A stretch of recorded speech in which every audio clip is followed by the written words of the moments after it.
I've been talking about right-wing commentary and where right-wing commentary has moved in the world of enshittification for quite a bit. This is actually a decent segue into that side of the planet as well. The reality of the matter is Daily Wire was always propped up by billionaires and millionaires alike, and it was never going to be a self-sustaining operation. They took some big hits in the process with Candace Owens, who, came out and was overtly anti-Israel.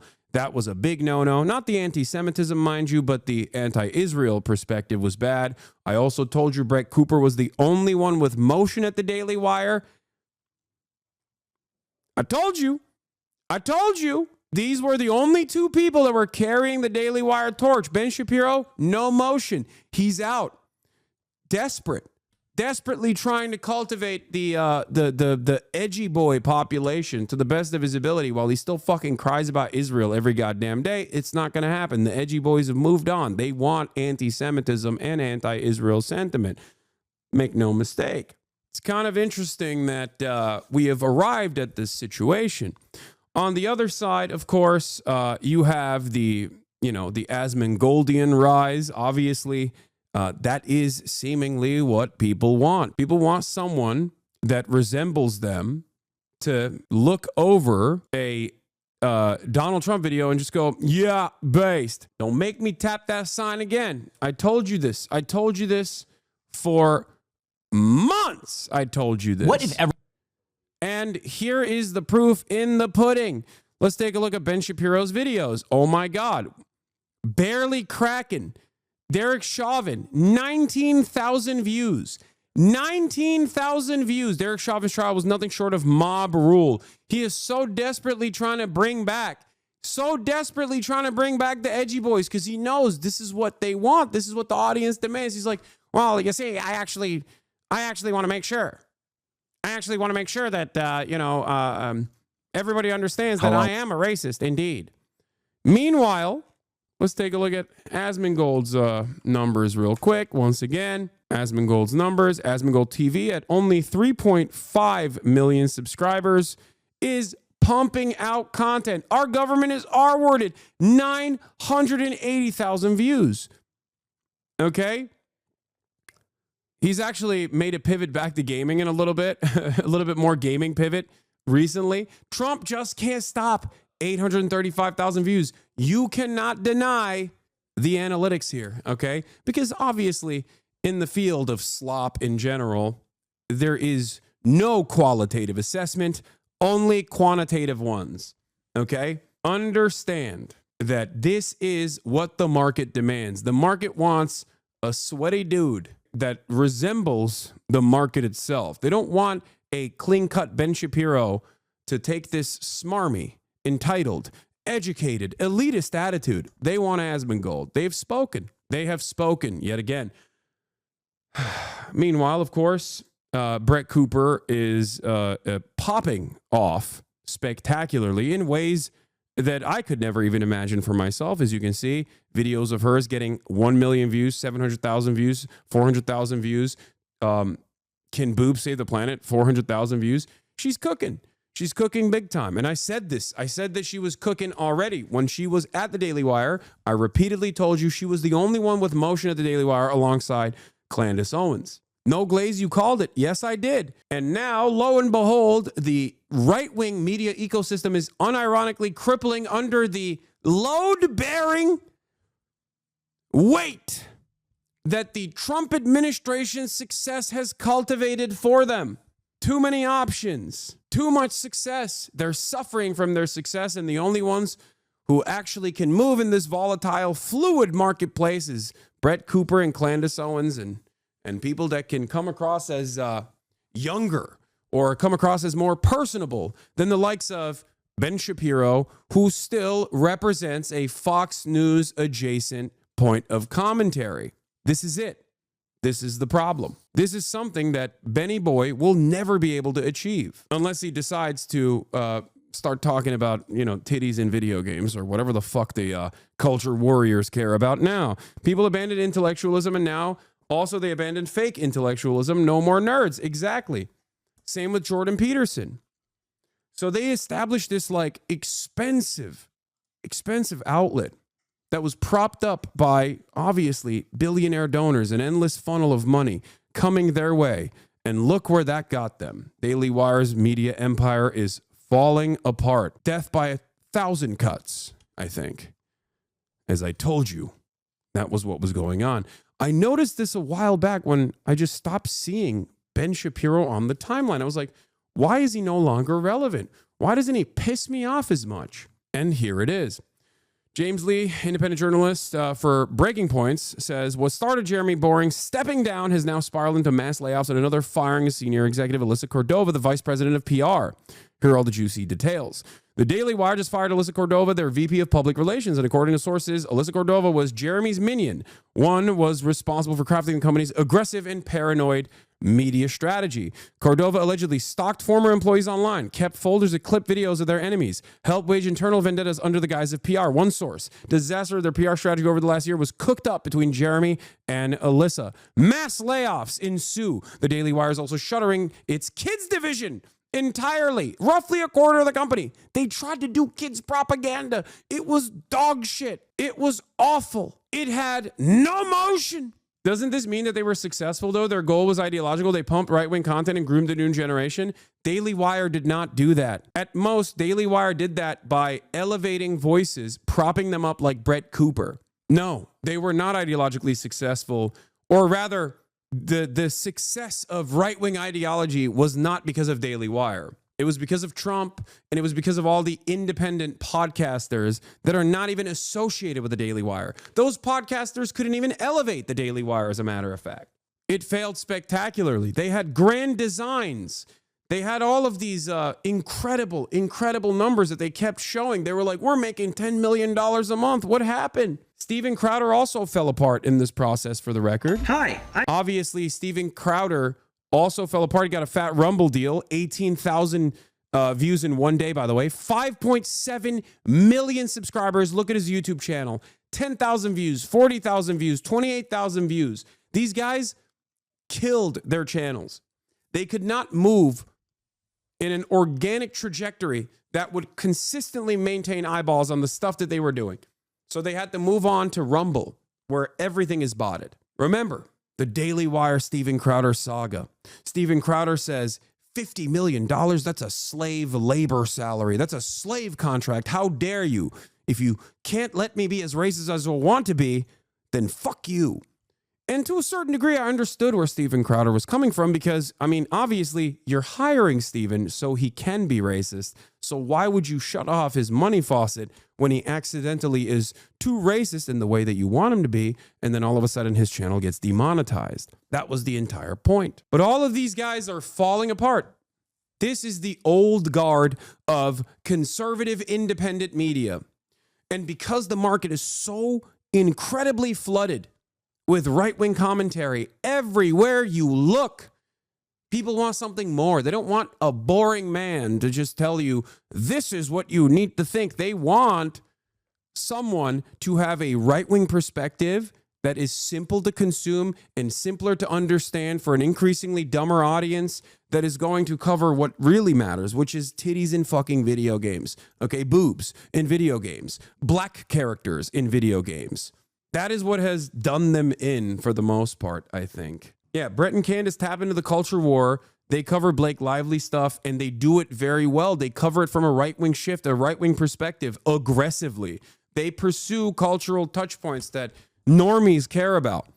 They also understand the language of this environment. They can easily just find themselves on the Sean Ryan show, on the Joe Rogan experience, on Theo Vaughn, as a matter of fact. They do it so well. They do it much better than like the likes of Ben Shapiro. Ben Shapiro is Ben Shapiro everywhere he goes. This is a thing that I've been tracking closely because it's obviously directly related to my job. And now there's finally some movement in this direction.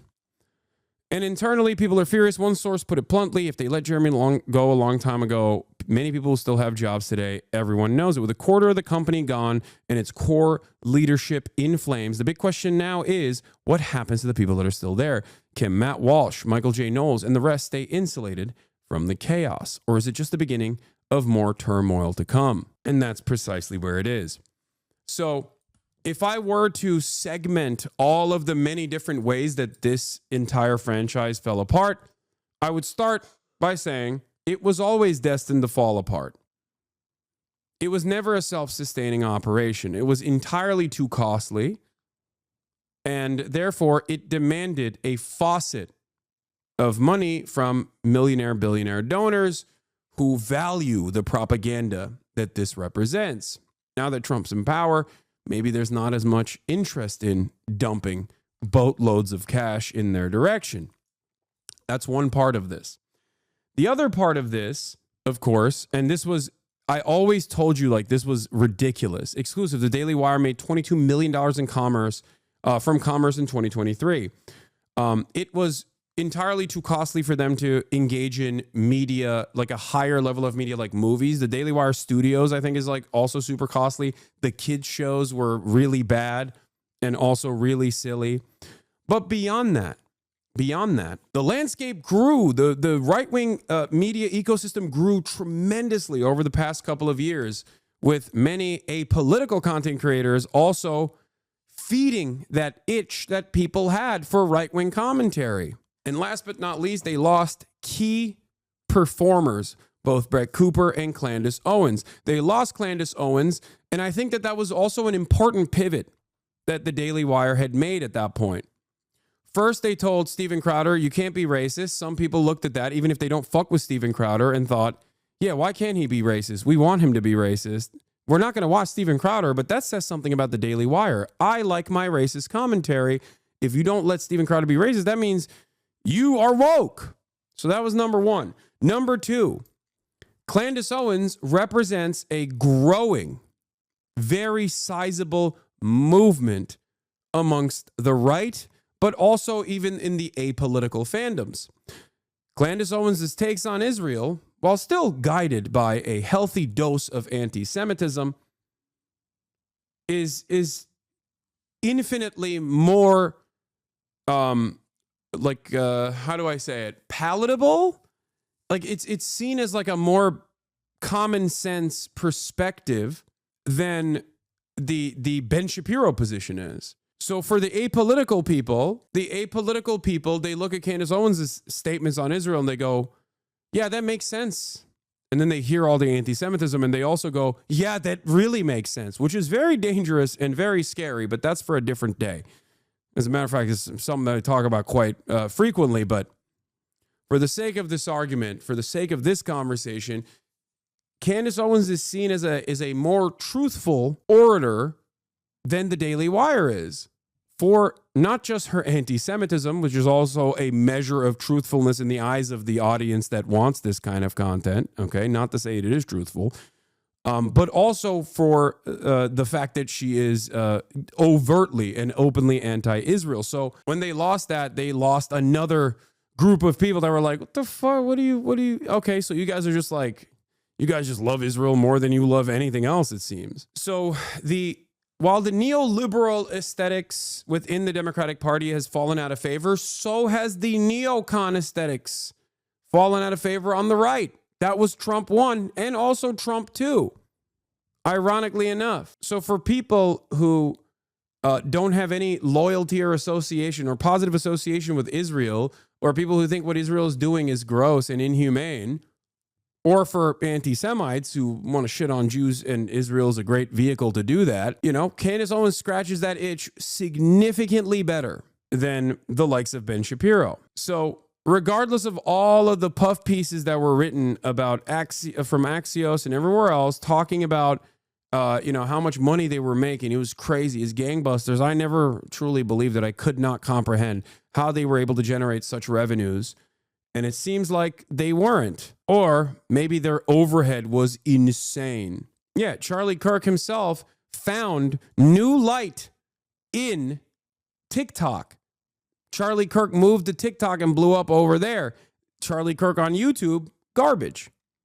Charlie Kirk's YouTube channel analytics are garbage. Think about that, guys. My channel is infinitely smaller. I am a Twitch streamer predominantly. First and foremost, I'm a Twitch streamer. And you look at my analytics, and it hasn't been great this past week, let's be real. But if you look at my analytics overall, for a channel with 1.5 million subscribers, like, I'm doing significantly better than these other channels are, with the exception of when I do a video like Another Journalist Killed by Israel, and it gets fucking obviously blacklisted on the algorithm. So that's crazy. That is like, you know, that shouldn't be the case. These guys are they're making tens of millions of dollars, right? Like they're generating tens of millions of dollars in revenue. I should not, especially with like no IP restrictions whatsoever on my content, like I should not be getting these numbers that are better overall on average than the numbers that like the Daily Wire is getting. And yet that is where we are, interestingly enough. So too much overhead, too costly of an endeavor with not enough ad revenue. But yeah, it's finally coming to these costly desires are finally coming to a costly end. An untimely end. Or I guess, like, if you think about it, it's one that I predicted would happen eventually. But I guess it's happening now sooner rather than later. Ben Shapiro's Daily Wire has been hit by layoffs just a few weeks after CEO Jeremy Boring, who was trying to become some sort of conservative entertainment media mogul, stepped down. A Daily Wire spokesman tells me, as a part of our ongoing plan to better align resources with business priorities and growth areas, the Daily Wire has made the decision to streamline and in some cases reduce our workforce. This decision was based on business needs and operational efficiencies. We are deeply grateful to our impacted employees for their contributions and are providing them with severance and career transition support. Our focus remains on delivering the highest quality content and experiences to our subscribers while ensuring the long-term success of our business. Without talent, without manpower in this media space, and without a steady flow of right-wing funds coming in to save the company, it's not going to work. You lose the Brett Coopers and the Candace Owenses of the world, and you're not going to be able to. You're not going to be able to survive, because at the end of the day, the media space is a very delicate landscape. It's very tough to make it out the mud, even on the right-wing side, especially when there is real competition on the right-wing side, and it's not just about who gets the most right-wing funding. Maybe old heads will remember the NRA was taken down multiple pegs, not because they lost their funding or whatever. They were taken down because of their media operation. The NRA tried to do a media operation and fucking failed spectacularly. NRA TV was a massive failure. But just like the Daily Wire's crash and burn, from the ashes of NRA TV, multiple content creators sprung up. Dan Bongino is an NRA TV guy, just like Brett Cooper is a former Daily Wire commentator. Think about that. Dan Bongino, who is now the deputy director of the FBI, and before that, a relatively successful podcaster with a fat Rumble check, I suspect, because he was always on Rumble, became a known entity as a consequence of NRA TV. So these guys, all they do is prop up media talent, and then they fall apart because it's not a consistent endeavor. It's an endeavor that requires a tremendous amount of backing. How do they fail so much with ads? Ginormous overhead. Impossible to compete. I'm sorry, guys. If your overall output is all but a fraction of a dude who doesn't change his t-shirt for months and has a dead rat as an alarm clock with like tens of millions of dollars of funding, if you can't touch a fraction of a dude who has a fucking blood wall in his house, then you're cooked. How can you compete against that? His overhead is nothing. It's literally just the dusty ass PC. That's it. And he's like not even 10xing, 100xing Daily Wire's media properties by just playing a bunch of Trump videos and going, yeah, based. You can't be in that marketplace. You can't. You're cooked. Audiences are getting dumber and dumber, okay? They want dumb slop. So either I bracket it as such. Either you're like an apolitical kind of guy who sees common sense, male bravado from the otherwise apolitical center-right to far-right media ecosystem, or you're tapped in and you are political, you have an expressive political ideology, and that centers entirely around neo-Nazi sentiment, like straightforward Groyper neo-Nazi politics. If you're under the age of 35, those are the two brackets for you. That's it. That is the only game in town. And Daily Wire does not fit any of those needs because they're far too nerdy and far too robotic, far too professional to broach the alpha dog apolitical space. And they are far too invested in the defense of Israel to hit the anti-Semitic notes that they need to hit, while also, because they're expressly pro-Israel, it's virtually impossible for them to hit those anti-Semitic notes, even though they try. So that's where they're at. In this increasingly growing right-wing media landscape where basically every content creator is like center-right to far-right, it's very hard for them to keep up with output that is infinitely more interesting to the average viewer. I mean, they also understand this. That's why they hired Candace Owens initially. They hired her because she's anti-Semitic, because she is a black face on white supremacist messaging. They wanted to have a black woman say the same things that you hear at a fucking Klans meet, okay? Which she did. She played that role very well. But the problem wasn't the anti-Semitism. The problem was post-October 7. Her anti-Semitism packaged with anti-Israel sentiment made it a major issue for Benny Boy, especially, and Jeremy Boring. These guys are major Zionists. They love Israel.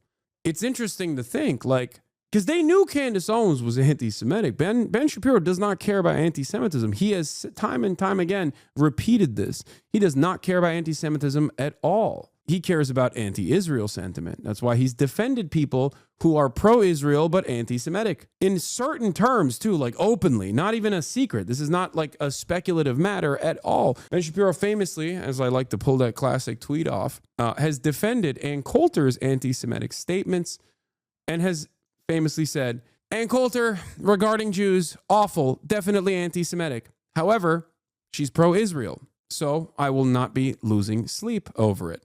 So just remember that. It was not Candace Owens' anti-Semitism that got her fired. It was her anti-Semitism partnered with her anti-Israel sentiment. That was the thing that got her the boot from Daily Wire. Here it is. Ann Coulter tweets regarding Jews, awful, nonsensical. Ann Coulter is also super pro-Israel and has always been so I won't lose sleep. What was the final straw? I mean, almost nobody would give that up. Yeah. And start from scratch. And that's why I respect you so much. Mm-hmm. No, it was terrifying. I had to, Alex and I had a conversation. This was not this is a lot of thinking and praying and analyzing. And if I was in charge of the Daily Wire, I would have never let her go, dude. Are you kidding me? Remember how much I kept saying, even though her initial, fake, I'm actually authentically in my bedroom act was lame as hell. Obviously, I very quickly recognized that she was capturing the attention, especially by weaving in conservative attitudes into, cultural criticisms. Like she was doing pop culture lifestyle shit. She was younger, more vibrant, and also able to not make annoying, bland, conservative propaganda the centerpiece of her commentary. That's why she succeeded, and that's why she's still succeeding. We looked at each other and we're just kind of like, are you willing to, are we basically willing to lose everything and start from scratch?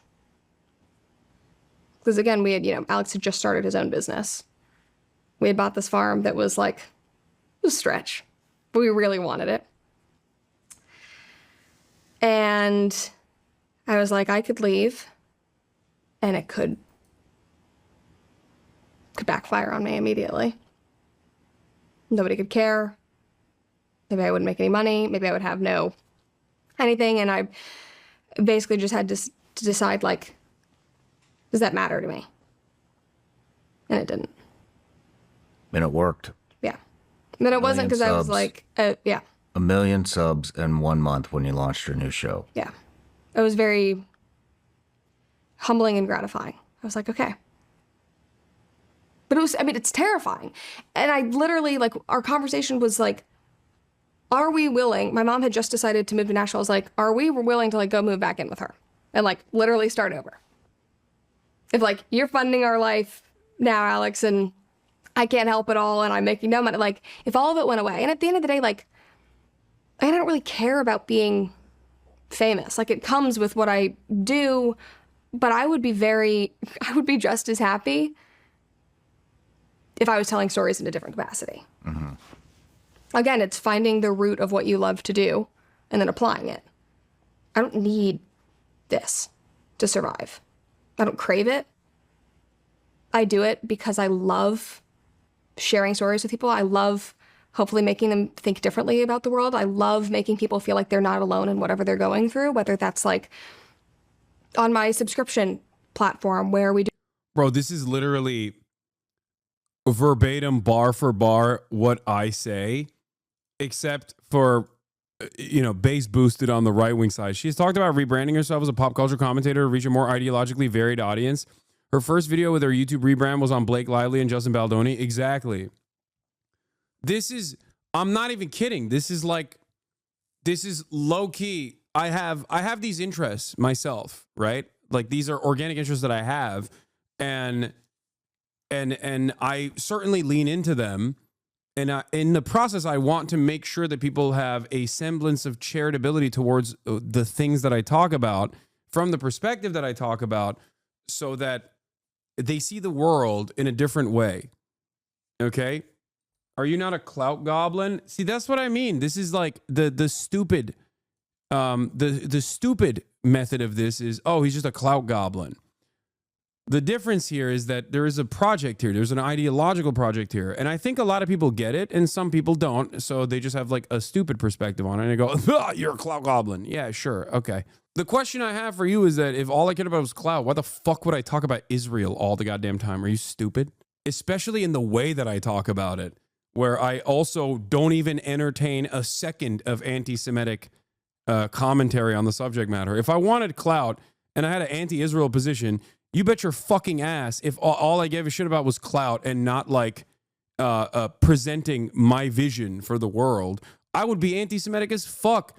Look at all the top anti-Israel commentators that get so much motion on the matter. It is quite literally uninterrupted, full-blown, the Jews are responsible for it. Either I would never mention Israel or never mention any politics whatsoever and just simply talk about like, other shit, have fun, and do like silly content. Or if I were to do politics, I would just be right wing. I was literally about to compare the way you two explain your passions in a very similar fashion. Yes, I think what she's saying here is really interesting because I even suspect that she might be cribbing my shit a little bit. This is what I have said in interviews down to like the verbiage that she's using. And we already know that they were jacking my shit at the Daily Wire when she first started. So isn't she a far-right grifter? Why are we relating and watching this trash? No, I'm saying that this is a person who wanted to make a media career for themselves. And I think that they found a venue in right-wing commentary.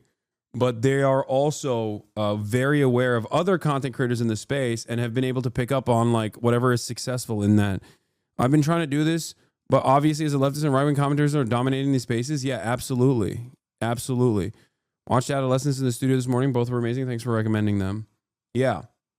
Especially in like female-centered spaces too, as Taylor Lorenz reported on, there's a lot of pop culture commentary that is like expressly right-wing. It's really interesting. It's not just the male-dominated space on the independent side of online news and online commentary that's like super right-wing, where your expectation from a fitness content creator is that they're going to say some suspicious shit. I think even like T channels and drama channels also participate in this, and they have like a predominantly female audience. Do our Dear Brett series, and I'm able to talk to people. Like I had a girl last week, talk to me about, she has a grandfather with dementia who is, forgetting who she is and has gotten violent and is like, how do you? Okay, I'm going to skip the rest. Reagan, is that her name? Took over the comments section. How did that feel? Friendships are hard.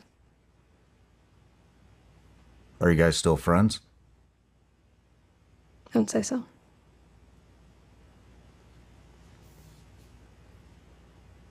Would you like to still be friends?